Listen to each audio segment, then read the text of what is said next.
O Espiritismo desvenda os grandes enigmas da vida. De onde venho? Para onde vou? O que acontece após a morte?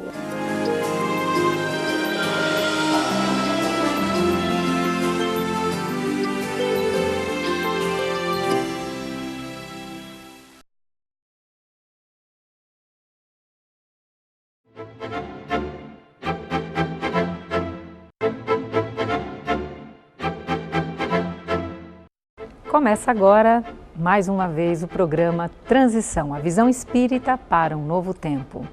Hoje trazemos para você um tema muito importante, o céu e o inferno. Para abordar esse tema, o nosso querido médium, orador espírita, divulgador da doutrina pelo Brasil e pelo mundo, nosso querido Divaldo Pereira Franco. Obrigada pela tua presença, Divaldo. Obrigado a você.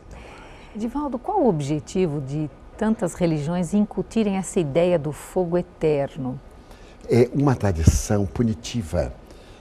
Os teólogos do passado, penso, tinham graves conflitos, primeiro na área da sexualidade. Sentindo-se incapazes ou atormentados, eles procuravam descarregar nos fiéis essa punição que lhes havia sido colocada para um pensamento de vingança, vê-los também sofrer. Graças a isso, eles criaram o conceito da labareda, que é o fogo interno, a descarga de adrenalina que nos aquece, que nos faz transpirar, que arde. Nos períodos, por exemplo, do climatério feminino, da andropausa, nós temos verdadeiras labaredas internas produzidas pelos hormônios. Então eles tiraram desse estado desagradável, porque o fogo seria a maneira mais severa de punir. Daí, na Inquisição, queimar as pessoas vivas.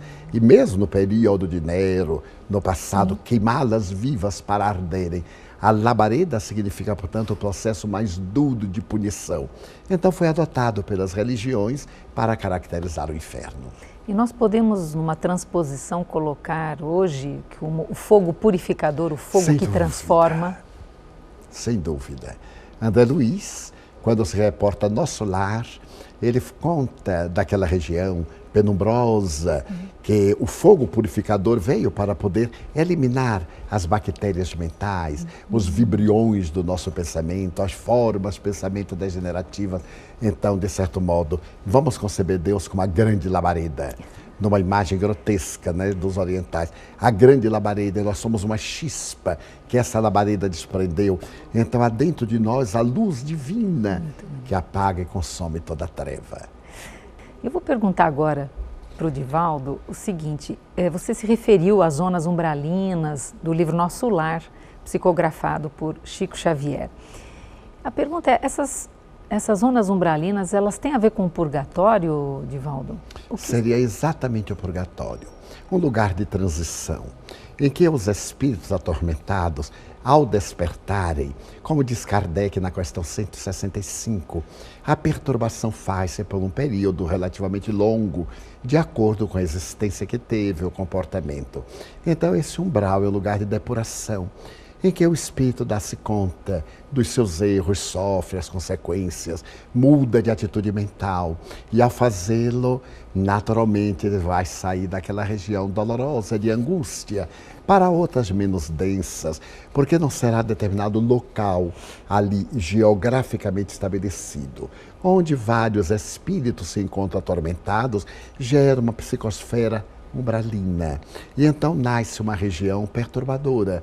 Invariavelmente isso acontece por uma lei de atração, em cavernas sombrias, em charcos, em regiões em que predominam as erupções vulcânicas, o enxofre. Daí a tradição que Satanás sempre eliminava um odor de enxofre, segundo as tradições teológicas do passado. Então, por uma lei de afinidade, aglutinam-se esses espíritos.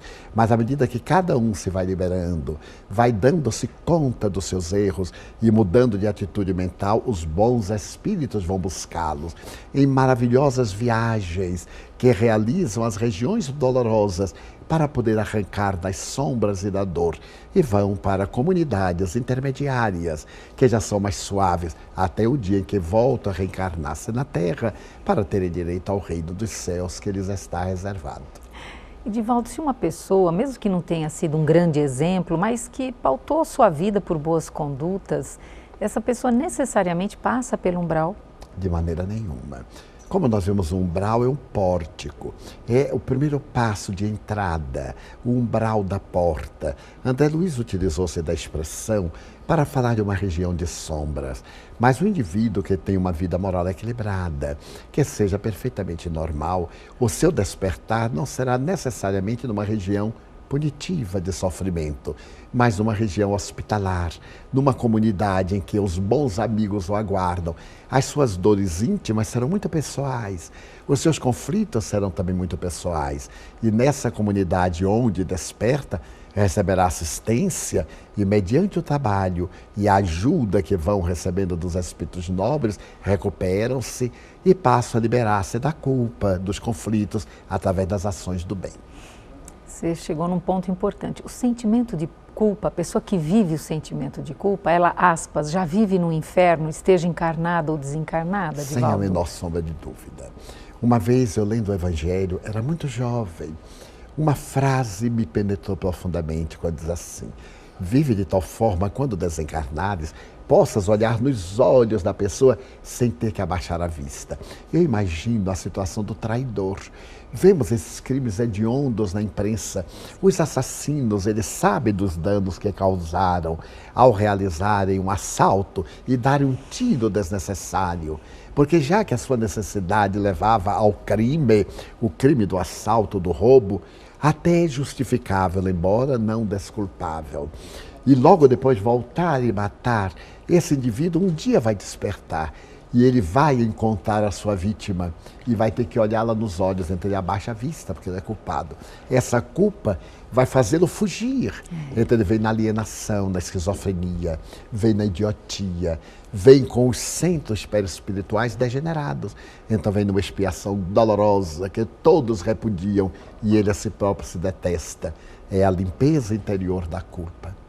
E a nossa consciência espiritual, quando nós morremos, ela continua a mesma, ela diminui, ela aumenta? Como fica a consciência espiritual com a morte?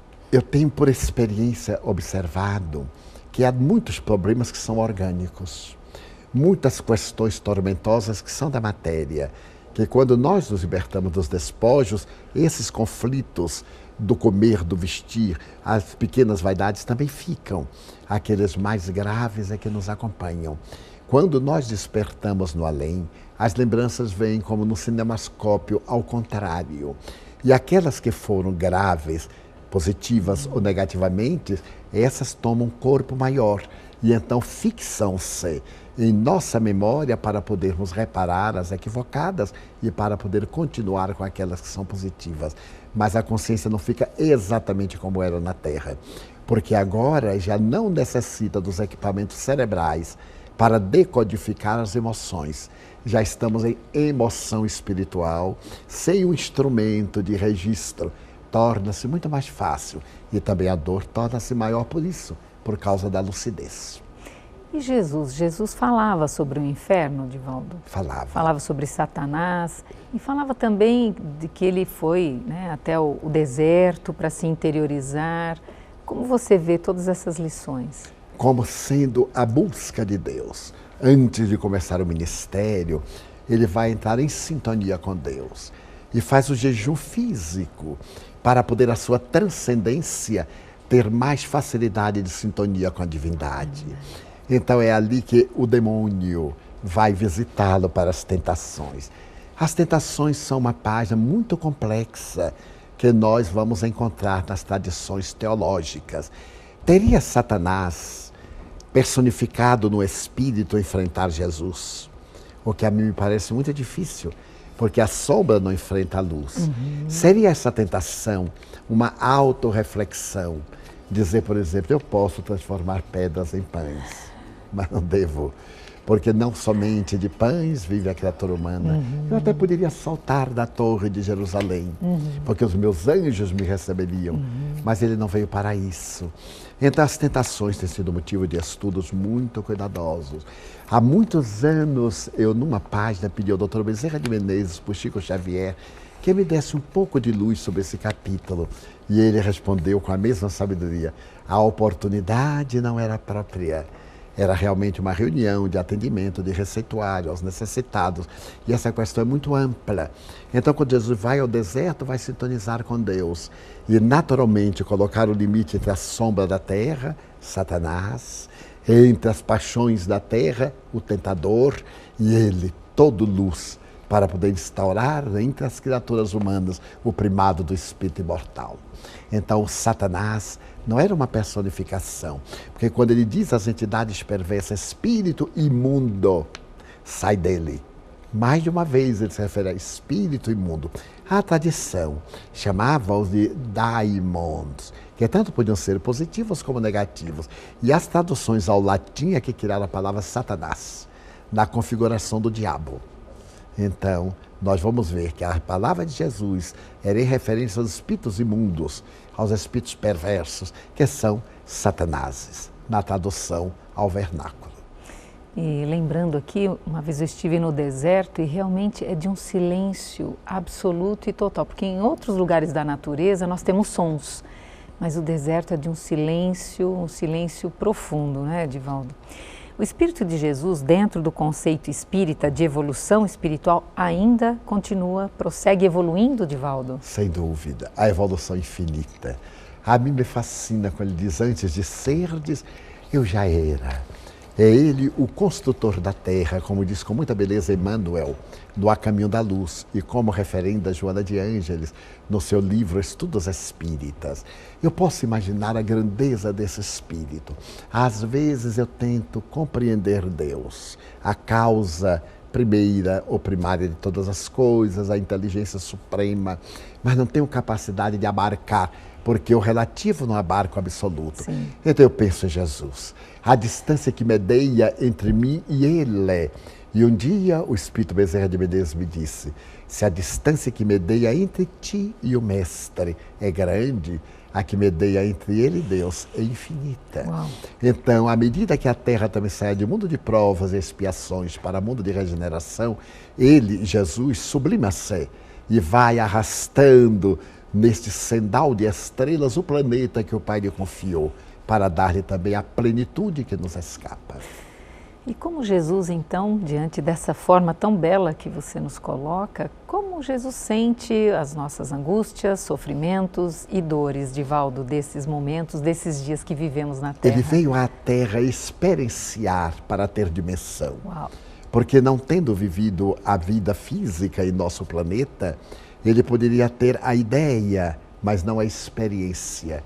Daí mergulhou nas sombras da terra para poder compartilhar dessas vibrações pesadas. Então ele entende como nós sofremos e é envolvido por uma ternura, não por piedade, porque o amor não se apiada, o amor enternece-se. Não pela compaixão, que é aquele ter pena. Ele compreende a necessidade do infante, que ainda se atormenta com as pequenas experiências, estimula, apresentando os próximos passos de libertação. Daí a percepção de Jesus sobre a nossa dor é bem diferente da nossa percepção em relação à dor do próximo. A dele é mais transcendente, é mais bela, sem sofrimento, porque a sua riqueza espiritual nos faz embriagar-nos de luz e aí saímos da dor. Por isso a prece é muito importante, porque é a ponte que nos liga a Ele, por onde vão as nossas necessidades e por onde vêm as suas respostas. Divaldo, suas considerações finais. O céu e o inferno. A grande proposta de sairmos do inferno dos conflitos para encontrarmos o reino dos céus que também está dentro de nós. Quando mergulharmos no nosso ser profundo, então o psiquismo divino emerge e uma imensa alegria toma conta de nós. É a alegria que desejamos aos nossos telespectadores. O reino dos céus está dentro de vocês. Conquistem. A nossa gratidão pela tua presença e participação, Divaldo, por mais essa oportunidade. Muito obrigada. Agradeço. E assim o programa Transição chega ao seu final. E nós esperamos que este programa seja de profundas reflexões para os seus dias e para a sua semana. Até o próximo Transição, a visão espírita para um novo tempo. Até lá!